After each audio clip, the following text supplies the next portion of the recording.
Barkley will gain over 1,500 yards and score at least 12 rushing touchdowns. He will be one of the top 3 MVP candidates in the NFL this year. You heard it here first. Boom!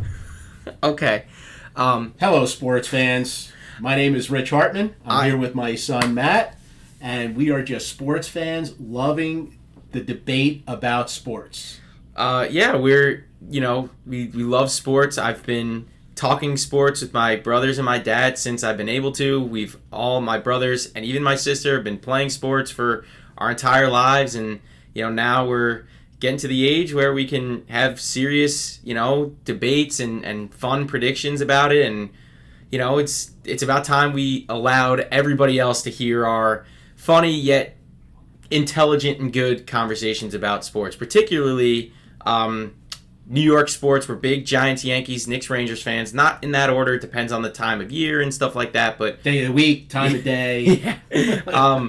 But we're really passionate about all sports. But those are our teams that we root for. And this is about just talking about sports and having fun. Yet, but let me put it into context, okay? Just a little bit about this T-shirt, actually. So, in honor of the CrossFit Games that are going on this week, I wore my CrossFit shirt for our inaugural podcast, our inaugural broadcast here.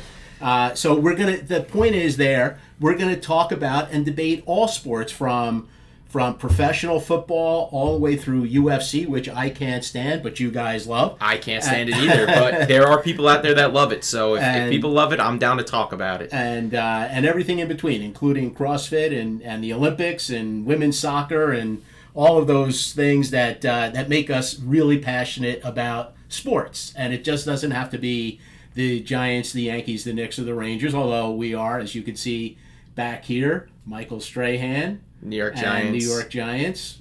We are fortunate enough to be third generation. I'm a third generation Giant season ticket holder.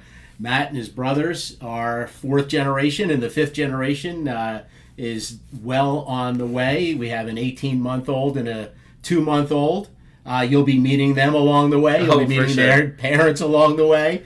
It's a unique bunch, but we have very heated, very animated, very passionate debates about sports, not just, again, about our teams. One of the great things about people like Matt's age and his brothers and his sister's age is they live in the era of the internet and the era of social media, where they get exposure to understanding and knowing players from every single team in every sport, regardless of their location. We're here in New Jersey, but they know as much about players that play for the Memphis Grizzlies as they do about the New York Giants. And that's something that I certainly didn't have. As you can tell, I'm a little older. But that's certainly something I didn't have growing up. I learned my stuff from either, the watching the news at night, the sportscast, or reading the newspaper, buying the sporting news and things like that,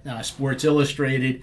So we have obviously a great cross section of generations and a great cross section of ideas. As you heard, my thought about Saquon Barkley, maybe a lot of people don't necessarily agree, but I have a lot of reasons why I think Saquon Barkley is going to have an amazing season, and it really boils down to one factor, in my opinion, and that is the one-year contract.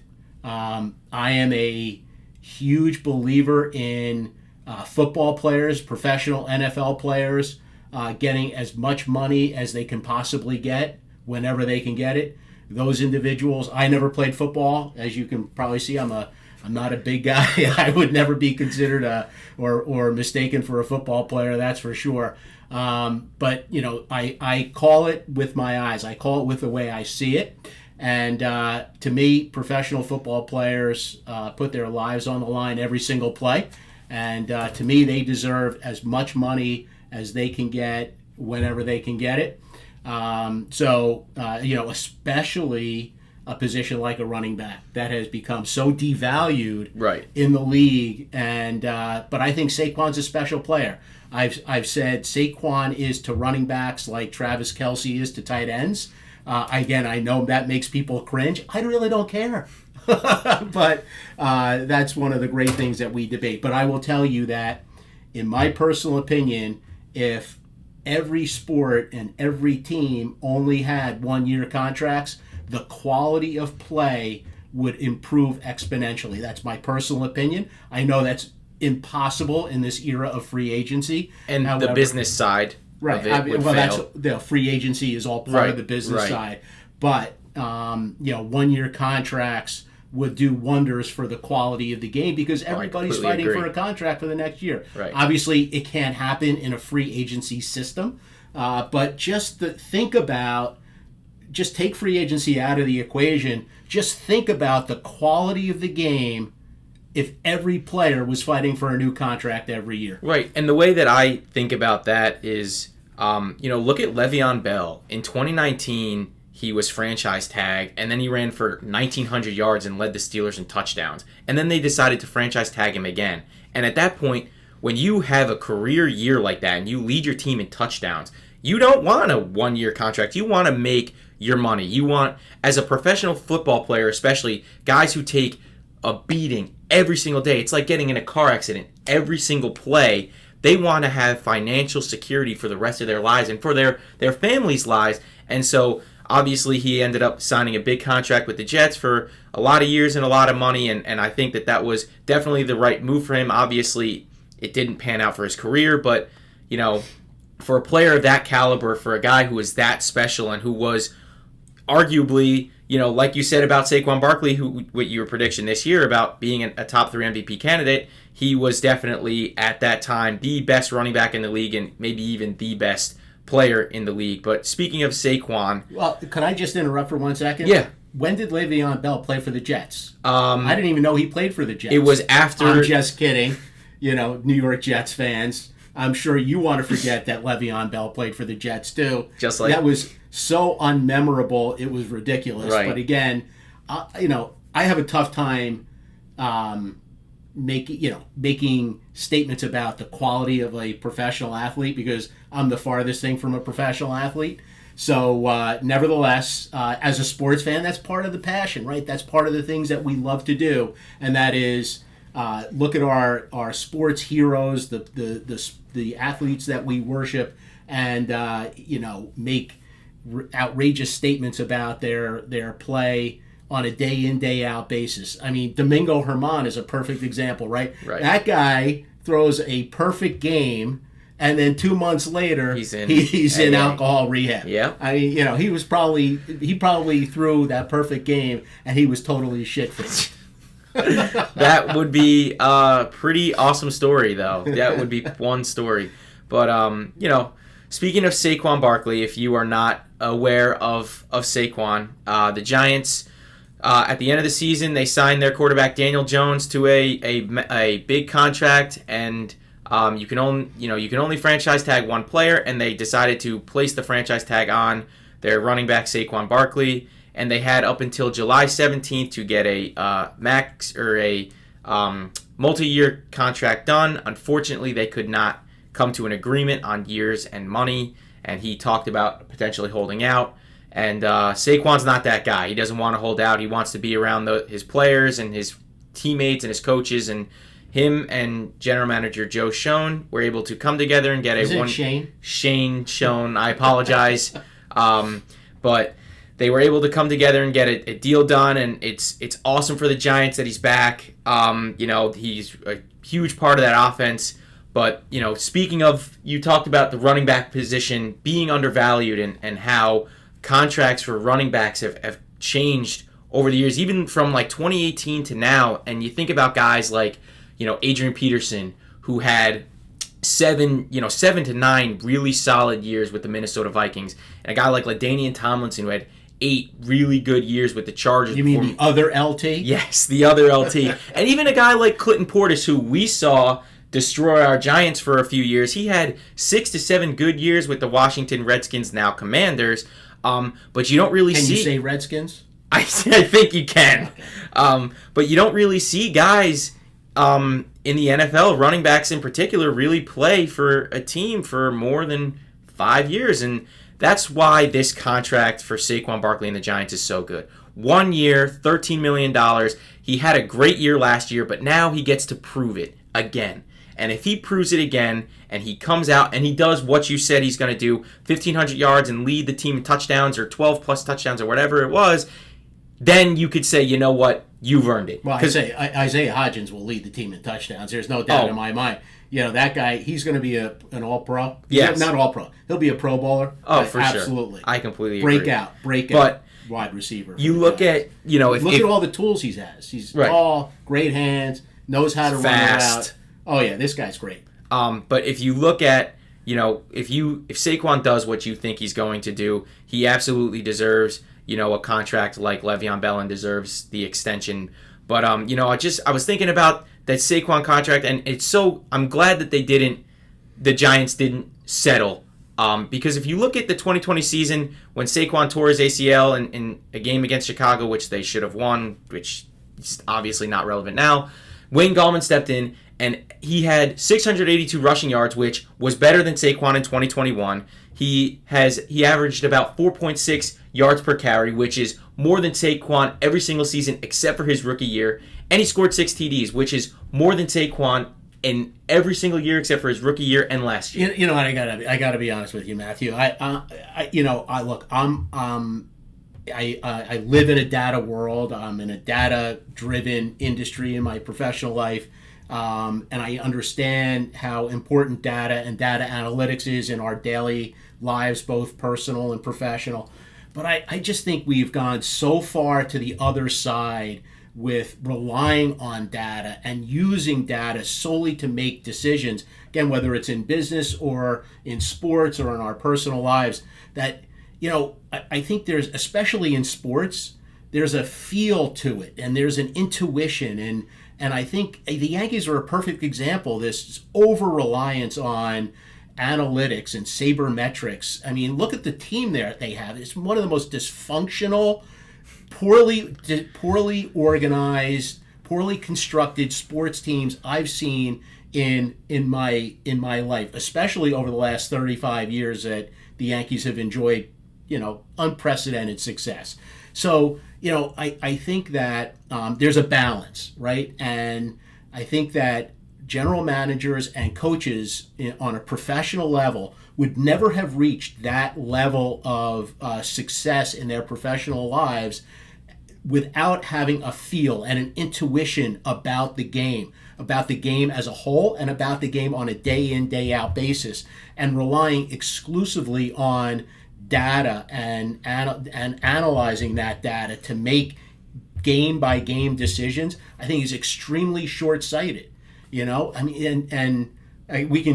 will ultimately debate, baseball, and do you need to have a gazillion-dollar payroll to be successful in baseball? I have a very strong opinion about that, as you can probably imagine. I have very strong opinions about everything, but and we'll debate that at a later date. But I just think that this whole thing about data is just, there's got to be a balance, right? Yeah, no, I agree. I totally think data plays a role, and it's very important to utilize data and the analysis that you gain from the data. But there's also, especially in sports, an intuition and a feel, and data. No matter how much data you have and you utilize, there's one variable data can never predict, especially in professional football, and that is injuries. Yep.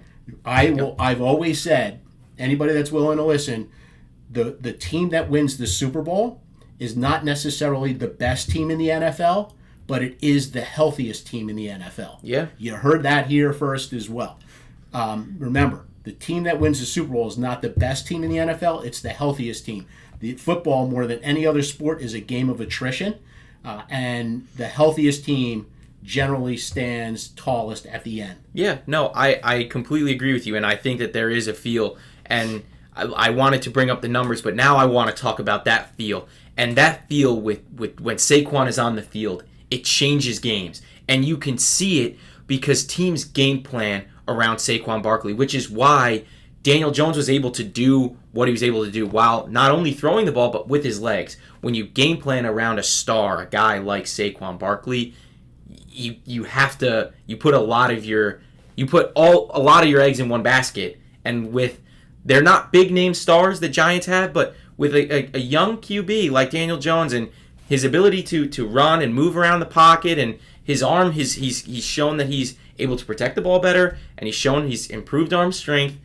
It's hard to stop an offense like that, and I really think that now that you've seen Daniel Jones' ability to move in the pocket and run and throw better, this is Saquon's opportunity to really break out and have the year that you think he can. That's fair. I don't disagree with all that. So let's end this podcast, with some other final predictions about the Giants, and we're going to talk about the Giants obviously a lot, and the NFL a lot. I mean, I think it's clearly America's sport. Yeah. America's pastime. Football's right back, man. The Hall of Fame game, preseason's here. So let's leave this podcast with some final predictions about the Giants, about where we think this team will be at the end of the year.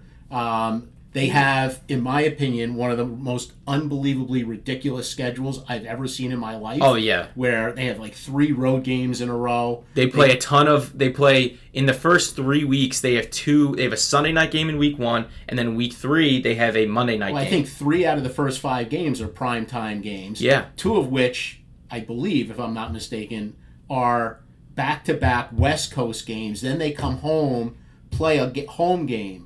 So it's something like that. It's a ridiculous schedule.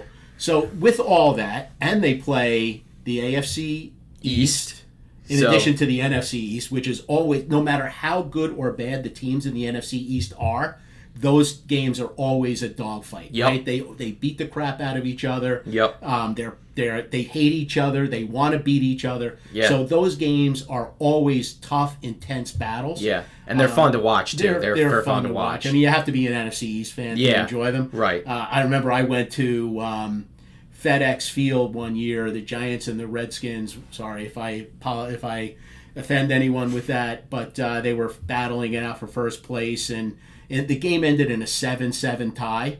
But it was one of the most exciting games I've ever seen. Yep. It was just a defensive. I mean, the defenses were amazing. Anyway, I digress. Yes.